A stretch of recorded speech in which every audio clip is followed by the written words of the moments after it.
Para este curso he preparado esta app. Es muy simple y su fin es destacar el uso de Dagger. Cada vez que se inicia la app, carga un lenguaje de programación aleatorio. Si se le hace clic, entonces te muestra información adicional. Esta es la lista de lenguajes que pueden ser mostrados. El MainViewModel solicita un lenguaje al repositorio, el cual se lo pide a la base de datos. La base de datos necesita de un context para ser inicializada, pero no lo usaremos. Solo lo agregué para simular a Room. La variable language se inicializa cuando la clase MyDatabase es instanciada, lo que provoca que el language no cambie durante toda la vida de la base de datos. Esto es muy importante y lo hice así para explicar ciertas características de Dagger que veremos después. El Detail View Model hace exactamente lo mismo que el Main View Model. El Detail Activity solo lo uso para almacenar el Detail Fragment. Esto lo hago con el propósito de enseñarles a usar Dagger en Fragments. Por último, en MyApp creo una instancia global del repositorio. Lo hago así para que solo exista una durante toda la vida de la app.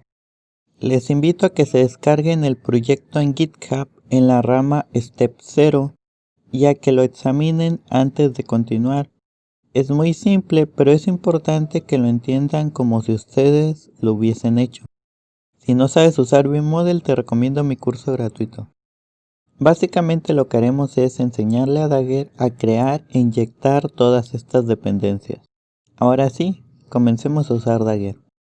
Esta contiene las anotaciones y esta es la que usará las anotaciones para generar el código para inyectar dependencias.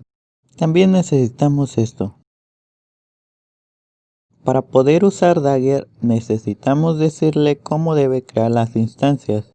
En la clase repositorio usaremos @inject antes del constructor. De esta manera le estamos diciendo a Dagger cómo debe crear dicha instancia.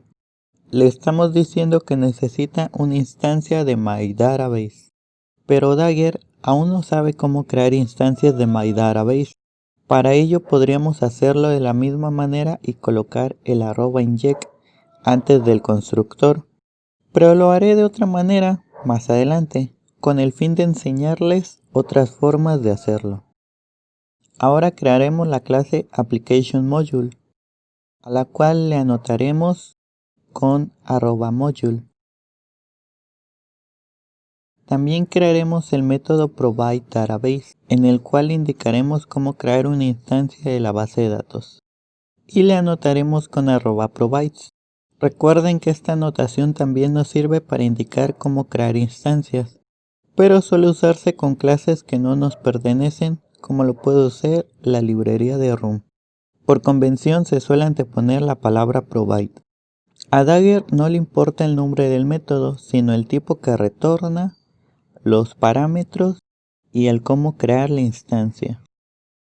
Esta propuesta tiene un problema. No le hemos indicado cómo crear el context. Y la verdad es que no podemos, porque nosotros no lo creamos, lo crea Android. Así que nosotros tendremos que pasarle una instancia de context de manera manual.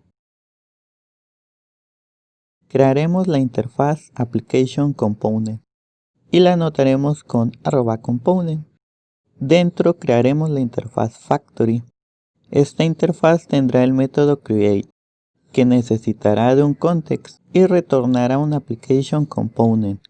Le estamos pidiendo un context porque la base de datos lo necesita, y para ello le anteponemos @bindInstance.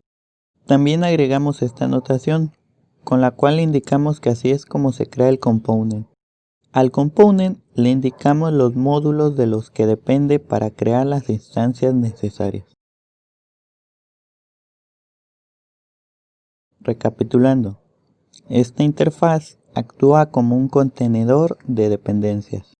Con esto le indicamos cómo crear las instancias que necesita y con esto le indicamos cómo crear el application component. Este context es necesario para crear instancias de la base de datos. De lo contrario, podríamos no pedir parámetros en este método. La anotación @bindInstance nos ayuda a almacenar el context. Por el momento, nuestro Dagger luce así. Hemos hecho que Application Component cree y almacene el repositorio, la base de datos y el context. El context tiene un punto naranja para resaltar que solo existirá un context durante toda la vida de Application Component.